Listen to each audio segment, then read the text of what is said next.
Moment we've all been waiting for. It's time to introduce Reverend Doug Craig to join us and speak to us on his title, Working with and Listening to the Spirit. Come on up, Doug.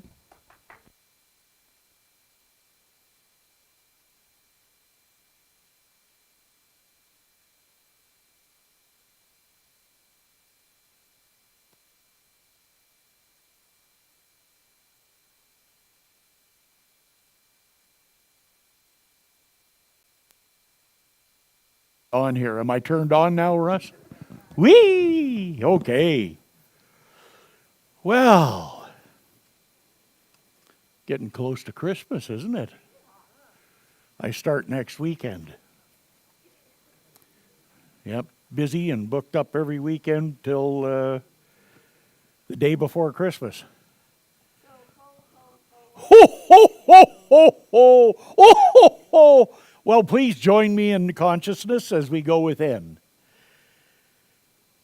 And as we go within, we do so in peace, stillness, and silence, leaving behind the hustle bustle of the day and the activity of the day to come, and know that the point of power is always in the present moment. And as we stand in this present moment, we do so knowing that that one eternal life that is forever giving of itself, that is God's life, is giving to us right here and right now, because it's not only God's life, it's our life. So it's with an open and receptive mind that we arrive here, but it's also with an open and receptive mind that we begin to be aware on a day-to-day, moment-to-moment basis the subtle messages that the Spirit delivers to us to guide us, lead us, and direct us to experience what we truly desire, which is a sense of peace, prosperity, fulfillment, and happiness. So that is our divine birthright. It is there, and working with the Spirit can communicate with us in a lot of different ways. So with that being known and an open and receptive mind, we go forward into today's experience knowing that individually and collectively out of this shall come a higher and better idea of our nature and the nature of the Spirit within us. So we go forward with excitement and anticipation, giving thanks, knowing that God is good and God is great, and so are we, and so it is. So it is. So one of the things that Dr. Holmes said was that we must be specific in what we do, while at the same time never outlining how it shall be done. Remember, we are dealing with intelligence. It is going to evolve our concept exactly as we involve it.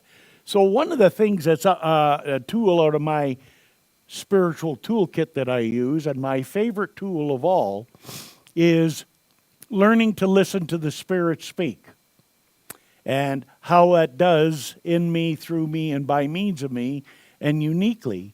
And so I'll share how it speaks to me, and I know it speaks to you in a lot of the same ways. So one of the ways is getting a vision. So sometimes I get a picture of something that's a part of the plan or the map that leads me to whatever it is that I'm working on. And sometimes you got to be really careful with this, because everybody, see, the problem with being a human being is we like the bands to play, the lights to flash, and the banners to fly, and everything like that before we get it. We think that God does the same thing. Spirit doesn't do that. It just is. So there's no need to be like that. So you have to listen, because it's very, very gentle. And it's those subtle thoughts that we get. You know, those ones you get, you go, oh, that's unusual. Where did that come from? Anybody get those? Pay attention. The Spirit's speaking to you. If it pops in like that, there's something there. Learn to start listening to it and asking what it's about, and you'll find out. Then there's that inner voice, okay? Sometimes it's very gentle, and sometimes it's really pronounced. And more often than not, it says something that is absolutely ridiculous. Like, if I didn't do all the ridiculous things that spirit voice told me to do, I'd never make any progress. So we'll talk a little bit more about that because I've got a real neat one to tell you. Coincidences, unusual meetings, situations, or events, all of those are not coincidental. There's a different reason for it. Everybody said, oh, I was thinking about so-and-so the other day and I bumped into him. Anybody ever have that happen? Oh, I was just thinking about you and they called. Anybody ever have that happen? Yeah, there's a power there that we're going to talk a little about. One of my favorites when I first discovered it, that all I had to do was think about somebody and they would call me. And, I was on a pretty tight budget with 5 kids, and that's back in the days when you had to pay for long distance. I never paid for long distance for 2 years. Because anytime I wanted to talk to somebody, I focused in on it, and they just say, oh, you called? I said, why? Oh, you just popped into my mind. Well, it works. There's a principle there, and you got to learn how to use that because it can be very valuable for instruction. And I didn't say it's going to give you what you like to hear, because I don't like to hear it sometimes, especially if it's something that I have to do that I don't like to do or I don't want to do. Anybody have those things? But if it's there, you got to do it. Prompts. This is the ultimate on your spiritual development. It's called faith.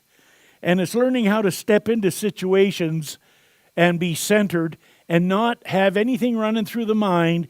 Just feel the prompts that the Spirit gives you and just do and trust. And the most amazing things happen. Dreams. Those are a very powerful tool. I don't dream a lot anymore, but lots of times I get a call. Somebody said, you wouldn't believe it. I had a dream last night and you were in it. So I get to talk to them about it. They tell me, and sometimes it's a dream for me. It's a message for me. Other people get them that way. And so I look at dreams a specific way, and the Spirit will be seeking to deliver, especially when I work with people. I've been doing dream analysis for over 40 years. So some dreams are symbolic. They're just made of symbols, and when you learn to look at symbols a certain way, then your dreams and your subconscious will deliver them in that manner. So, for example, if it's a car that you're in, that's your body. And if you're driving the car, that's yourself in that car. And there could be 3 or 4 people, and it could be just different elements of yourself. That's how I look at it. Okay, might be different for other people. Then there's precognitive. Those are dreams of something that you have before it actually happens. Oh, I have those. And then there's what I call postcognitive. That's having dreams of things that happened in the past that are so realistic that it's unbelievable. Now that gets really different topic about when it happens to have a dream when you're in a specific form in a different life. That's another story, but we'll talk about that another day if anybody's interested. Reoccurring dreams, ones that you have over and over and over again until something happens and then they stop. I had one of those for 50 years and another one for about 20. They're really interesting. And experiential dreams. Those are the ones that actually you wake up in the morning and it's just like you actually still have the feelings and everything. It's just like the tail end of I'm actually living through that. And it was a pretty devastating dream, and it's like you're actually living through that. That, in my experience, happens because there's something in your consciousness that you've been granted the opportunity to work out in a dream so it doesn't manifest in form. So be grateful when those things happen. Most people are terrified and freaked out and can't figure it out. Be grateful. Believe me, one way or another. And then there's just those that I never was able to figure out or look at. So those are the kind of different messages. So what I want to do is really want to talk about, and some of you heard the stories again, but I want you to listen to them in a different context. And I'm going to talk about different ways that messages have come to me. And I'm going to talk about one of the first profound ones I ever had. Uh, 1979, that had a major, major impact on my life. And then a couple that just happened this year that were there. I got hundreds of them in between, but we'll just use those ones, okay? So the first one is about the power of dreams and the inner voice. Most of us have the opportunity, we all have the opportunity to learn by inspiration or desperation. I would say that a good portion of us don't really do well with inspiration, but we really get at it when we get desperate. Anybody like that, or is it just me? Yeah, and it is so much easier working with inspiration, but it's I'm really good with working at it now because I get tired of getting, whacked over the head with the 2x4. Jesus said, "Blessed are the poor in spirit, for theirs is the kingdom of heaven." And God's blessing comes upon those who are spiritually poor. The poor in spirit recognize their great need and they turn to the Lord for His grace. So part of this story is about someone that was poor in spirit and made that turn. Guess who that was? And I'll tell you about that in a minute in this story. And Ernest Holmes said, "You cannot heal anyone of his trouble if it is the result of some mental attitude which he will not surrender." Oh. And it'll bring you to your knees. So it was 1979, and a lot of you know a bad year I had there. I've shared that before. But there's another part of the story that's more profound and deep. I was going home early in January of 1979, and I turned on the radio, and there was this course being offered called Mind Dynamics, the power of the mind. And I was having some problems, and I thought, well, maybe I'll take that. And there was none of that God stuff in it. None of that spiritual stuff, This was just power of the mind. And I really got into it, and I really needed it because, I went through a divorce, and I got busted, charged for trafficking and looking at 2 to 5, cocaine, gangs, drugs, alcohol, all that kind of stuff. Violence, crime, and all of that, And I was working with this, and, I was getting some results. Like towards the latter part of the year, I'd lost my job. I demonstrated a new job. But I remember in December, there was just something that wasn't working. There was something not right. I was doing all this mind stuff, and it was just wonderful. The laws were there, and it worked. But there was something not right. There was something not there being able to tell me about how I was going to survive what I was coming up against over the next 6 or 8 months. Going to court, looking at 2 to 5, and all that kind of stuff. And my buddy and his wife and my partner at the time heard about this place, a spiritual church called the Center for Positive Living. Well, we should go down there and check it out. Church? Whoop. Keep it away from me. I don't know whether you figured this out or not, but when I get clear on something and adamant, I'm very adamant. And in those days, I was extra special adamant, I guess. So anyhow, I remember that day, and it was just bad. I just collapsed down. I said, "Okay, God, if there's a God and I could get my life back, I'd spend the rest of my life in service." Those that are poor in spirit, Jesus said, "Blessed are the poor in spirit, for theirs is the kingdom."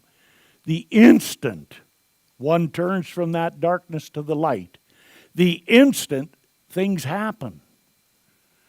Maybe not that we're aware of right away, but things happen in behind. And there I was at the end of December between Christmas and New Year's, and I had this freaking dream.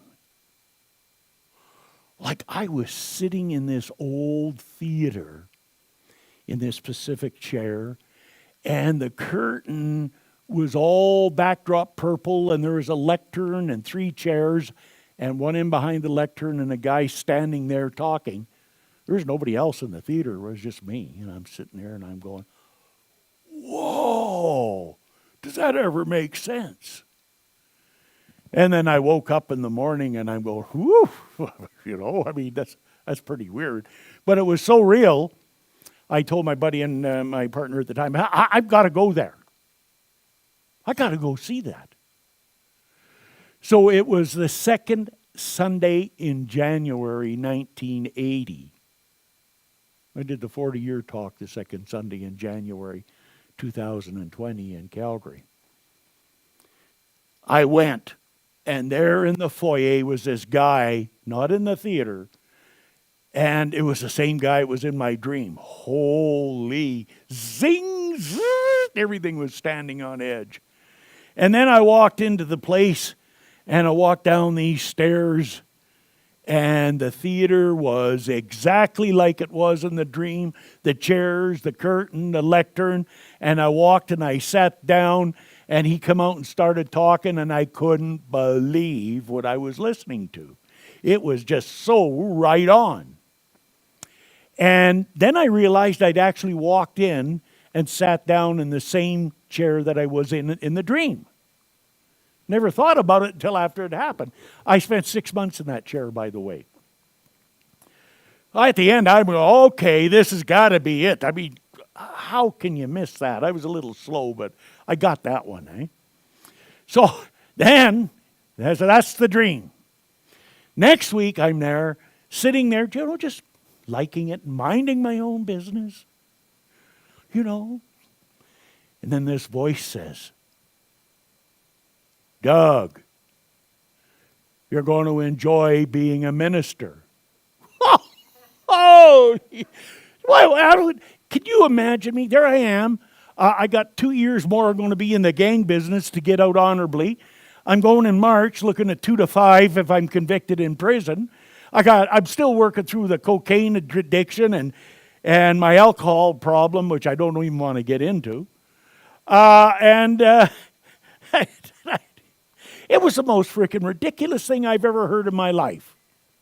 Don't you agree?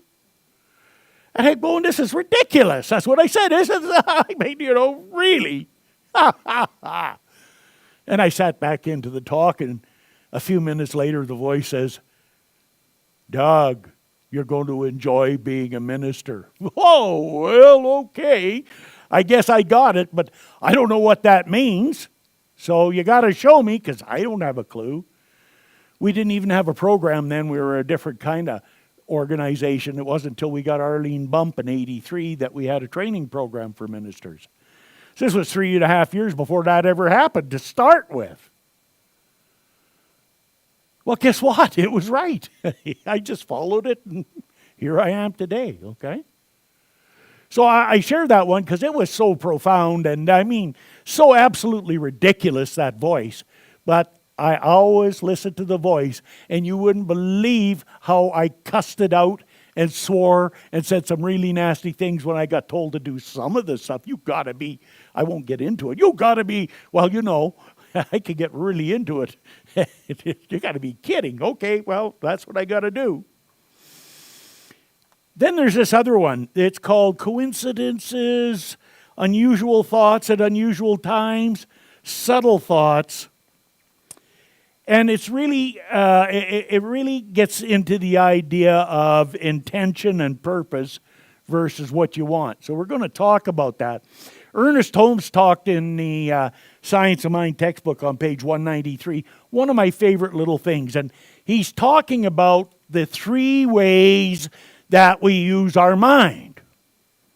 The 3 ways that we can use this element. He says, through the will, we decide just what we wish to have done.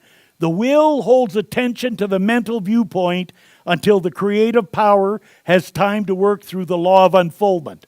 So that is the directive quality of the mind, and we all do that. That's goal setting, planning, spiritual mind treatment, positive thinking, cha-ching, cha-ching, cha-ching. Okay, that's the directive. We're directing our life. And we all got a clue about that, a little bit more now that we're in this. We may wish, on the other hand, to draw some information to ourselves. The will then holds to the idea that we're receiving the desired information, and that is called the receptive quality of the mind. It's called learning to ask a question and listen to the answer. By the way, if you don't like the question, you don't like the answer you might get, don't ask the question. Because I could guarantee you probably don't get the answer you want. You're going to get the answer you need. And you got to learn to ask the right question. So this is the most least used and misunderstood tool of the mind and the most powerful. So if, for example, if something's happening to you, you don't go say, why does this crap always happen to me? Well, if you want to know the answer to that, I'll give you 300 or 400 reasons why. Okay, is that what you want to know? No, it's what is it I need to know about myself to resolve this issue? So I don't have to carry it. So be real careful what you ask, because you're going to get the answer, guaranteed, not what you think. And then the third one there is it can become active or receptive, or it may pass into a state of neutral contemplation where its purpose is merely to sense the wonders of the spiritual life. So that's where we're doing our meditation. That's where we're getting connected. That's where we're out in the world and we feel that nature. We feel connected with people. So that's at that deeper level where there's no thinking involved. It's just energy. And again, one of the key things here that Jesus said that goes along with this, and I'm going to talk about the receptive quality. That's my favorite, least talked about. Jesus said, ask and it'll be given unto you. Did he say it'll be given to you? No. He didn't say that until he said, ask. Did he say you're going to find it? No, he said seek. You got to be looking for it before you can find it. How can you find it if you're not going to look for it? Knock and the door will be open unto you. Yeah, you got to take action. It's kind of hard to be guided, led, and directed if you're not doing something. Well, how do you know if what I'm doing is right or not? It doesn't matter whether it's right or not. If you start doing, you'll be guided to what's right to do. You can't be guided to that unless you're doing something. You wouldn't believe all this stuff I started out on, some of the harebrained schemes that took I never expected that. So, then Dr. Holmes said about treatment, because we use treatment. Now, I'm going to show you how we use spiritual mind treatment, our form of prayer, type of an affirmative prayer like Unity does, only a few more steps. He says a treatment should always be definite, specific, and concrete. Get away from the airy-fairy stuff. He said when we treat, we should be specific. Okay. First thing about a treatment is having the intention or purpose. So we're over in Hawaii in February, and our friends that we went with, she grew up there, and we're touring around. We had a great time. You wouldn't believe the stuff we saw that normal tourists don't see. And we were going on this 9-trip tour of downtown Hawaii to see all the historical sites. And Bev had the book, and so she's taken us, and we're going to guide ourselves through it. And we get to the end of the tour at stop 9, and lo and behold, her necklace is gone. It's over $2,000 plus a lot of sentimental value. Her husband, being a photographer, said, well, who was the last one that took a picture of her? And it was Anna, and that was at stop 8, and she didn't have it there. So that at least gave us our starting point. So we started looking for it. Now, we're looking for it, and we're looking for it. Everybody's praying to find the necklace. Be real clear. That was the intention and purpose. That's not what Doug was doing. Doug was using treatment, and he said, my favorite thing, I want to know, where is the necklace? And then I go, okay, God, you're on. I use that. That's my little ditty that we use when I want direction. And I'm going along looking. Get this little thing. On the bench by the church. And it was very subtle. I thought, well, okay, just let's see a little more. On the bench by the church. Oh, okay. So I say, hey, the other people, I'm going over. I just got a message. I'm going over to the church and the bench there to get the necklace. I'll see you in a bit. I took off. I don't know what everybody was thinking, but. So now, okay, do you see the difference? They were praying to find the necklace. I wanted to know where it was at. Important in a minute. Next thing that happens, I go over there and I'm going, well, we weren't over by the church. Our bench was about 8 meters from the church, and we were sitting there, and that's where we had stopped for a break and blah, blah, so it must be there. It wasn't. I'm going, how could it not be here? I got the message.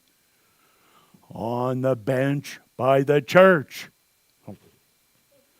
Well, there's a bench by the church, but we weren't over there. Did you hear that? I tried to outthink the voice. Go over to the bench by the church, and they're clasped in a perfect ring like this with a stone. Right in the middle of the bench was a necklace. And none of us were anywhere near it. Now, intention was to find the necklace. It was found, not by us. You see what I'm saying? The prayer was answered because they were praying to find the necklace. It was found. I wanted to know where it was. So I asked the question. See the subtle difference? And then I tried to out-talk myself. Well, logically, it's got to be there. How could it be somewhere where we weren't? Well, how in the hell could I get the voice and the message in the first place? I mean, that's, of course. But, I let the mind outthink it. Okay? So watch what you're doing when you're working with this. It's a very powerful tool. And make sure you learn to ask the right questions. It took me a long time to figure that out. When you ask enough dumb questions and you get the answer to a dumb question, and you go, that's a dumb answer. Well, why? You're asking a dumb question. What do you think you're going to get? A smart answer? Woo! Hello! It works like that. Be real clear on what you want. And never ask anything that you don't want.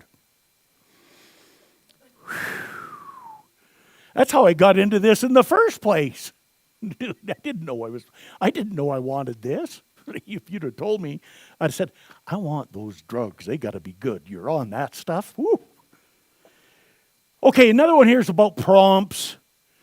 But in order to do the prompts and follow them, you have to work on faith. And faith is not a faith in God. Cancel the faith of God. I always say 2 things that get people stirred up about Jesus. I say Jesus didn't have a faith in God. Whew, they get upset about that. I said he had the faith of God. Big difference. Having the faith of God means that there's no room in your mind for any negative contradiction because the Spirit is going to give you what you need when you need it. Just like I said, Jesus didn't practice what he preached. Well, people get burned out about that one. Jesus didn't. He preached what he practiced. Be real clear on the difference. So you get the prompts. And 2 things here, because I'm going to talk about death and dying in this one. It's always a good one to talk about when you got this, because that's, pretty interesting story. Nature will not let us stay in one place too long. She will let us stay just long enough to gather the experience necessary to the unfoldment and advancement of the soul. So being in the situation, that means there's no need for fear because the Spirit's going to give you what you need. Well, what happens if I perish? Well, I guess it's time to go. If not, you won't. You'll find a way. And this is the faith. Ernest Holmes said that faith is a mental attitude which is so convinced of its own idea, which so completely accepts it, that any contradiction is unthinkable and impossible. So one thing about it, if you're going to do these talks, you got to do the walk too, because God gives you so many chances to do the walk instead of just doing the talk. And it started in August. And now, one of the things in this philosophy we call a practitioner, and that's someone that does spiritual mind treatment for us, prayer, affirmative prayer, whatever you're comfortable with. And our job is to make the request. The practitioner's job is to know the truth and establish that idea in consciousness, and then we just simply step into it and accept that. As we accept the treatment, we accept the consciousness is there, we step into it, and the most amazing things happen. And so I don't really need a practitioner or use one too often because I got a lot of experience, so I'm really good, except when it gets personal. When it gets personal, I'm smart enough to know to call a practitioner.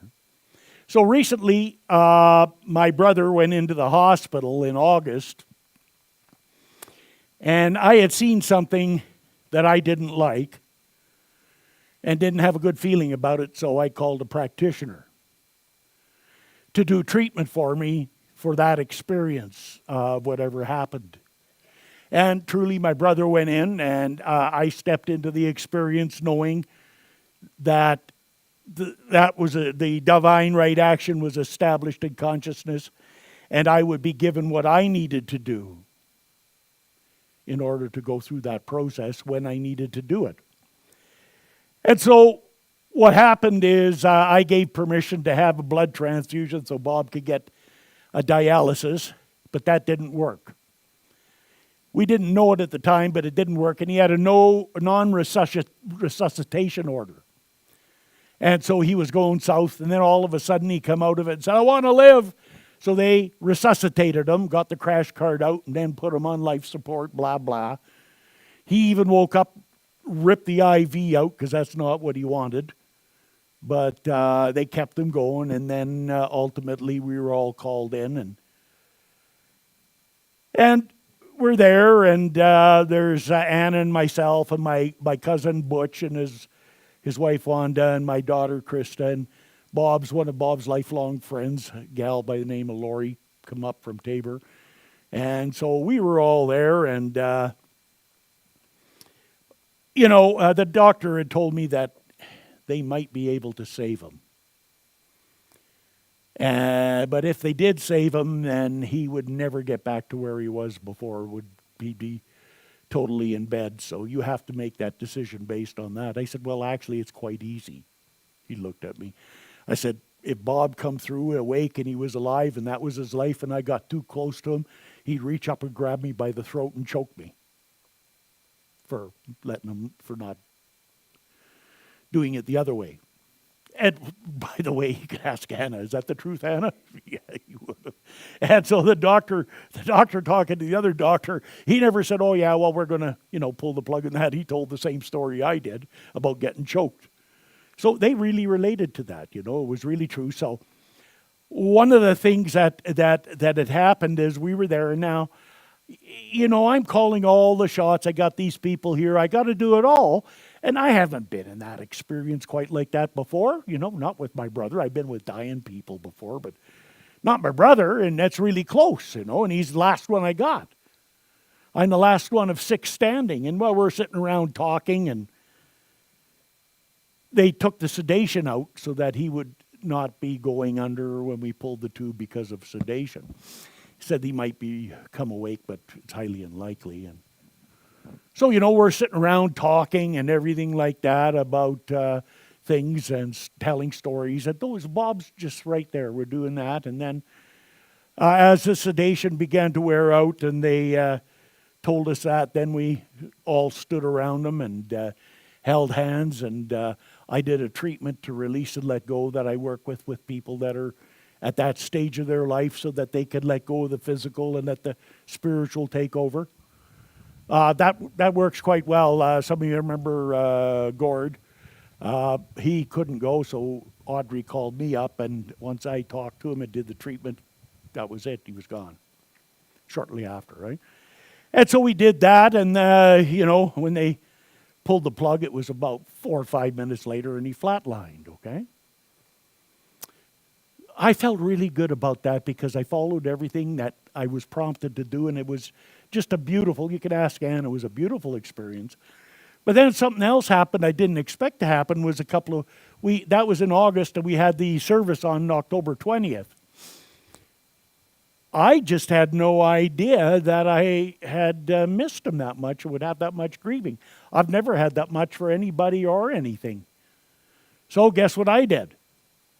Called a practitioner again, because I got this grieving thing to deal with, and I got to officiate at my brother's memorial, which was absolutely just packed in the Legion. And, again, everything that I did and said, and the people I had involved, and how it was all handled, and the things that were given to me, and just any changes that I did were not changes I thought of. It was just prompts that I got, and it was just absolutely perfect.